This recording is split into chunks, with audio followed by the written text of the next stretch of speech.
एक दफा बहुत दूर ऊंचे पहाड़ों और नीले दरियाओं के दरमियान एक शानदार रियासत थी, जहां खुशबूदार बाग, सफ़ेद फव्वारे और कौसे कजह जैसे परिंदे हवा में उड़ते थे। इस रियासत की सबसे कीमती चीज़ थी उनके बादशाह और मलका की बेटी शहजादी गुलगुल ए-राना। गुलगुल ए-राना निहायत हसीन थी, मगर उसकी खूबसूरती के साथ साथ उसके गुरूर ने भी खूब शोहरत पाई थी। वो आईने के सामने घंटों गुजारती, हर नौकर से सिर्फ अपनी तारीफ सुनना पसंद करती, और जो कोई उसकी मर्जी के खिलाफ जाता उसे फौरन महल से निकाल दिया जाता। उसके माँ बाप बादशाह शफीका और मलका जरीन उसे दिलो जान से चाहते थे, मगर वो अक्सर उसकी खुद पसंदी से परेशान हो जाते। एक दिन शहजादी अपने शीशे के बाग में चहलकदमी कर रही थी। उसके हाथ में नाजुक पंखा था और इर्द गिर्द खादिमाएं उसे साया दे रही थीं। एक नन्ही खादिमा फूलों की टोकरी लेकर फिसल गई और शहजादी के कपड़ों पर मिट्टी पड़ गई। बदतमीज लड़की, शहजादी चिल्लाई, मेरी पोशाक खराब कर दी, तुम्हारी जरूरत कैसे हुई? बादशाह ने ये मंजर दूर से देखा। वो कुछ कहने ही वाले थे कि मलका ने आहिस्ता से उनका हाथ थाम लिया। हमारी बेटी को खुद सीखने दो। उस दिन रियासत में एक अजीम उलशान जश्न मुनक्किद हुआ। दूर दराज के शहजादे और सरदार दावत पर आए थे, मगर सबकी नजरें सिर्फ एक शहजादे पर जम गईं, शहजादा तैमूर। शहजादा तैमूर शुमाली रियासत का वली अहद न सिर्फ बहादुर बल्कि बहुत सादा मिजाज था। उसके अंदाज में गुरूर नहीं बल्कि वकार था। जैसे ही उसने गुलगुल ए-राना को देखा, उसने झुककर आदाब किया। शहजादी ने भी हल्की सी मुस्कुराहट के साथ सर हिलाया, मगर दिल ही दिल में वो सोच रही थी, देखते हैं कब तक ये शहजादा मेरे हुस्न के सामने झुकता है। शहजादा तैमूर ने शहजादी से बात करने की कोशिश की। उसने उसे रियासत के बारे में पूछा, किताबों की बात की, फूलों और फन के शौक का जिक्र किया, मगर शहजादी हर बार अपनी खूबसूरती या नए जेवरात की बात करती। शायद आपने मेरी नई अंगूठी नहीं देखी, नीलम है, खास तौर पर तैयार की गई है। तैमूर ने नरमी से कहा, खूबसूरती का असल हुस्न दिल में होता है शहजादी। ये बात सुनकर शहजादी का गुरूर हिल गया, मगर उसने खुद पर काबू रखा और मुस्कुराकर बोली, शायद आप अभी मुझे सही से जानते नहीं। अगले दिन शहजादी ने ऐलान किया कि वो तैमूर को एक खासूसी शिकार पर ले जाएगी ताकि उसे अपनी महारत दिखा सके। मगर शिकारगाह में शहजादी का घोड़ा एक छोटे से नाले में फिसल गया और वो गाड़े में गिर गई। शहजादा तैमूर ने आगे बढ़कर हाथ बढ़ाया, मगर शहजादी ने उसे झटक दिया। मुझे किसी की मदद की जरूरत नहीं। तैमूर ने खामोशी से हाथ पीछे कर लिया। जब वो महल वापस पहुंचे, शहजादी ने किसी से कुछ नहीं कहा और सीधी अपने कमरे में चली गई। आईने के सामने खड़े होकर वो पहली बार कुछ और सोचने लगी।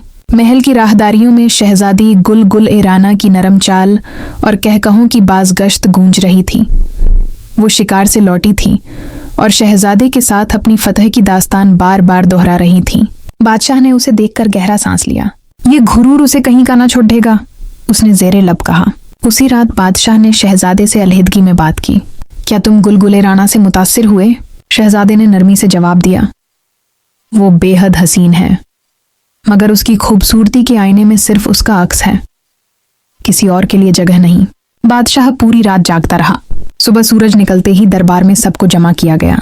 बादशाह ने एक नया फरमान सुनाया, शहजादी गुलगुल ए-राना अब कुछ अरसा महल से दूर एक किसान के घर रहेगी ताकि वो जमीन की खुशबू, मेहनत की कुदर और सादगी की रोशनी को समझे। शहजादी का चेहरा एक पल को खो गया। फिर उसने घुरूर से कहा, अगर यही हुक्म है तो मैं मानूंगी। घोड़े पर सवार शहजादी एक सुनसान गांव पहुंची। उसके साथ सिर्फ एक खादिमा थी। किसान का घर मिट्टी का बना हुआ, तिनकों की छत, सहन में मुर्गियां और एक सादा सी छोटी दुनिया। किसान की बीवी नाजो, लंबे स्याह बाल, गंधुमी रंगत, रोशन आंखें और दिल मोह लेने वाली सादगी के साथ दरवाजे पर खद्दी थी। शहजादी ने उसे हैरत से देखा। नाजो उससे ज्यादा हसीन थी, मगर उसके चेहरे पर घुरूर की एक लकीर भी न थी। शहजादी ने अगले दिन नाजो के साथ खेतों में जाने से इनकार कर दिया। मैं महल की शहजादी हूँ, मिट्टी मेरे हाथों को खराब कर देगी। नाजो ने मुस्कुराकर कहा, इसी मिट्टी में सब कुछ उगता है, ये हाथों को नहीं दिलों को साफ करती है। शहजादी ने पहले पहल भैंस का दूध निकालने पानी भरने और झाड़ू देने से हिचकिचाहट की, मगर रफ्ता रफ्ता वो काम सीखने लगी। नरम हाथों पर छाले पड्डे दाच गए, मगर दिल में भी नरमी उतरने लगी। एक दिन वो नाजो के साथ कुएं से पानी भरने गई। रास्ते में एक बूढ़ी औरत जमीन पर गिरी हुई थी। नाजो ने अपने मटके से उसे पानी पिलाया। शहजादी ने ये मंजर खामोशी से देखा, जैसे किसी और दुनिया से आकर पहली बार इंसानियत का चेहरा देखा हो। एक दिन गांव में मेला लगा। शहजादी ने कहा, मैं अपना सबसे कीमती लिबास पहनूंगी। नाजो ने उसे सादा सा दुपट्टा दिया। यही काफी है, शहजादी ने कहा। ये तो फटा हुआ है। नाजो ने कहा, कभी कभी फटे कपड्ढों में दिल की गहराई झलकती है।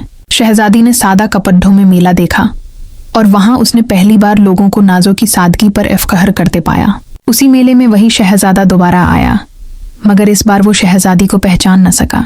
नाजो से उसने सवाल किया, तुम्हारी खूबसूरती का राज क्या है? नाजो ने कहा, मोहब्बत, सच्चाई और खिदमत। शहजादे ने गुलगुले राना को देखा। उसकी आंखों में गहुरूर की जगह शुक्र और चेहरे पर सादगी थी। अब तुम वो हो जो तुम्हें होना चाहिए था, शहजादे ने नरमी से कहा। कुछ महीनों बाद बादशाह अपनी बेटी को लेने आया, मगर अब शहजादी घोड़े पर सवार नहीं, जमीन पर नंगे पांव एक बकरी का बच्चा गोद में लिए खद्दी थी। उसके लबों पर पहली बार आजिजी और आंखों में हकीकी चमक थी। महल वापस आकर उसने पहली बार गरीब बच्चियों के लिए स्कूल खोला, और जब शहजादा उससे शादी का पैगाम लेकर आया तो बादशाह ने न सिर्फ खुशी से कबूल किया, बल्कि नाजो को महल में शाही मुशीर का दर्जा भी दिया। शहजादी गुलगुले राना ने सीख लिया था, असल खूबसूरती चेहरे की नहीं, दिल की होती है, और दिल जमीन से जुड़े तो ही आसमान तक पहुंचता है। Hey friends, don't forget to like, subscribe, and press the bell icon so you never miss a fun story.